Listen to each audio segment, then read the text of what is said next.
and welcome. My name is Monica Agbe. The Department of International Relations hosted the G20 Presidency Outreach Meeting on Industrialization and Agriculture, and it took place on the 3rd of November in Abuja, Nigeria. With me, I have the Department of International Relations and Cooperation, that's DIRCO's acting Chief Director by the name Ben Joubert. You are welcome. Welcome. Thank you. I hope I pronounced the name correctly. Perfect. Thank you, Monica. Thank you so much. So this is the first time that Africa is hosting the G20 summit, and as we prepare for the summit in South Africa, tell us, what does this mean for Africa and Africans in general? Yes, I think it's a very important year for Africa. It is the first time the G20 summit at leaders level is held in South Africa, on the African continent. So our continent is hosting it. Our President Cyril Ramaphosa, made it very clear that this presidency of the G20 will be an African one. So there's a significance for Africans, there's a significance for South Africa, and in this case, being in Nigeria, there is quite a big significance for Nigerians. What we have done is, it is actually the first time that G20 presidency is hosting events of their presidency outside of the host or outside of the presidency country. We've had one in Egypt, in Cairo, focusing on food security. And as you know, we have just hosted yesterday the one here in Abuja, focusing on industrialization and agriculture. I think those issues are extremely important for Africa, and it gives a lot of support to what our president's intentions are, bringing this presidency to the continent. The continent, of course, very important for South Africa, very important for our leadership. We will also have next week another meeting, another outreach in Addis, again focusing on issues that are important to Africans, to our continent.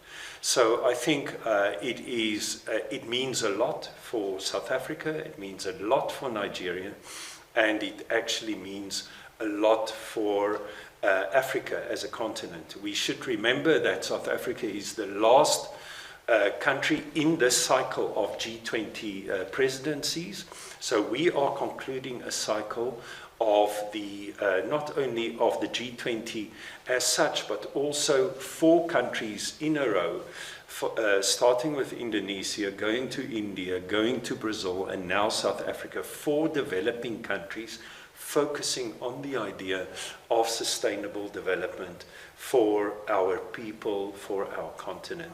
So it is a very, very important year. It's a very important presidency of the G20 for Africa.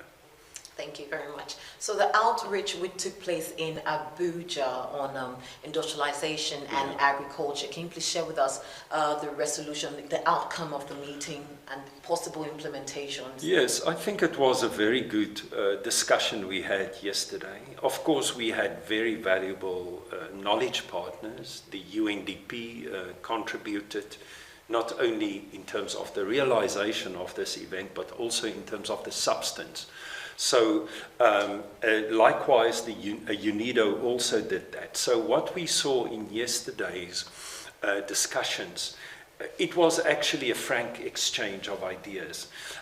South Africa and Nigeria co-hosted, and we discussed the issues that are dear to us in industrialization and in agriculture.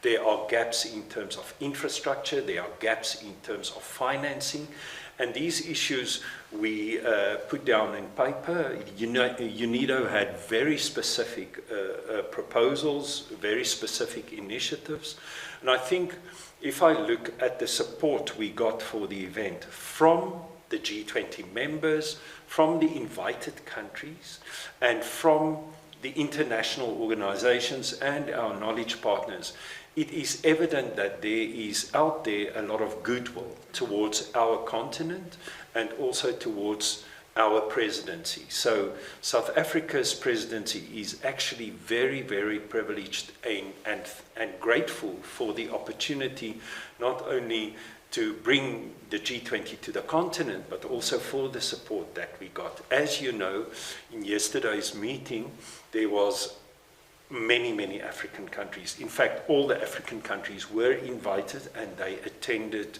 in good numbers. So I think it was a very good event.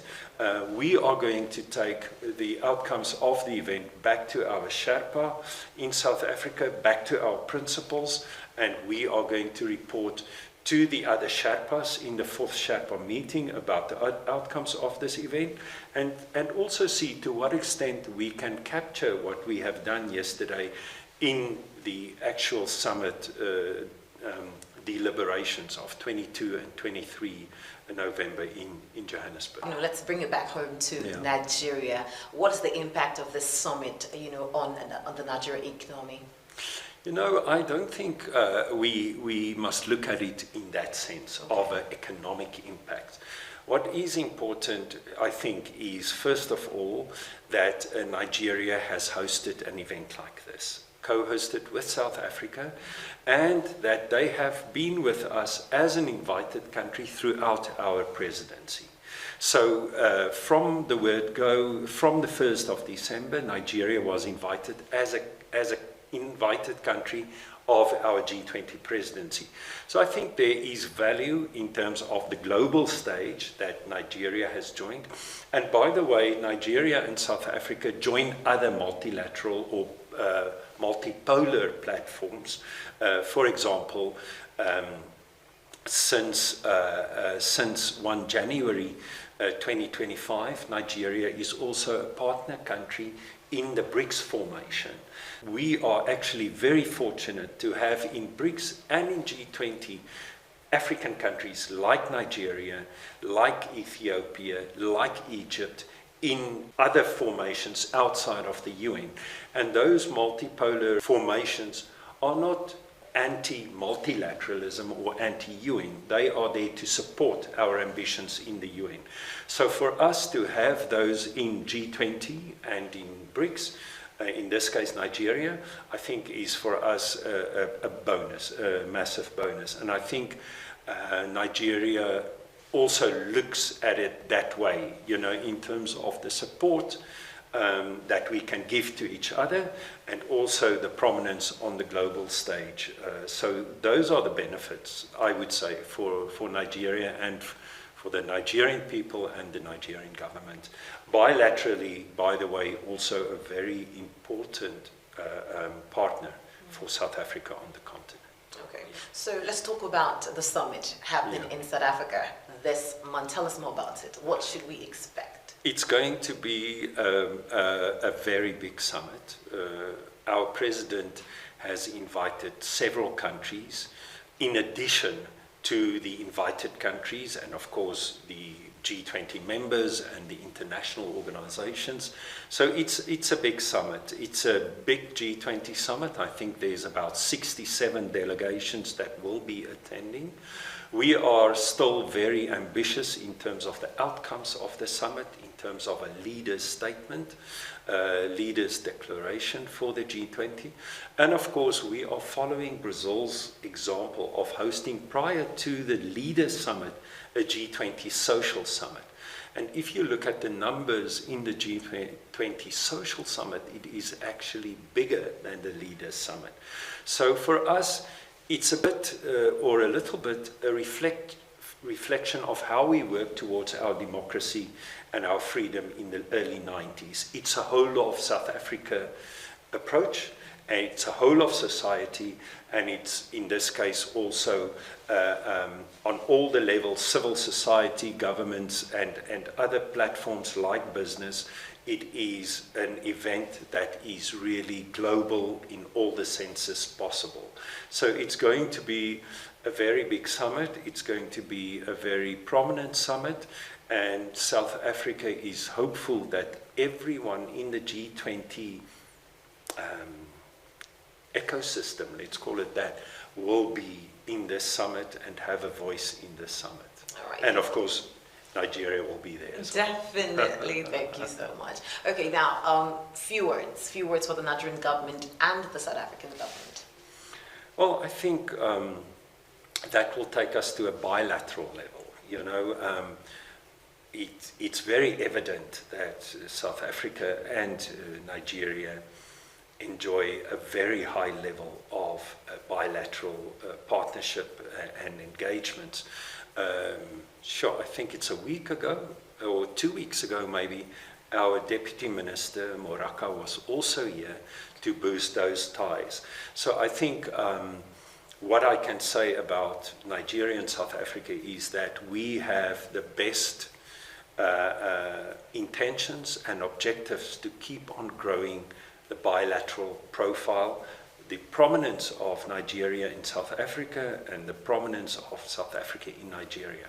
So there's no doubt about me that our principles at the highest level possible are all committed to seeing a closer and even deeper and more prosperous bilateral partnership coming out of the two countries. Yeah. All right, so on a light note, yes. Will you make Africa better for your loved ones? Oh, absolutely, yes. Well, what question is that? Absolutely, 100%. I think this is the future. And if you look at the demographics, how Africa and Asia will develop going forward in the next 30, 40, 50 years, the future is about those blocks, and Africa is one of them. Yes. All right, so this is the first time coming to Nigeria, yes. right? Tell us just your experience so far, the beautiful thing you love about Nigeria, and would you want to come back? Well, I hate it. I hate it. I'm gaining weight. I think the food is fantastic. I really had very positive and encouraging engagements with people, government, people that you meet in the streets, people that you meet when you go for breakfast at a hotel. So it's my first time here, and it has given me all the reasons to believe in Africa's future, and of course, Nigeria as one of the most populous countries on the continent. I remain very hopeful. Yes, thank you. Thank you so much. Well, we have been talking to DIRCO's Acting Chief Director, Ben Joubert. Thank you so much. You're most welcome, Monica. Thank you. Appreciate you. All right, thank you for joining us. Remember, the G20 Summit is happening this November in South Africa. Be a part of it. Take care of you.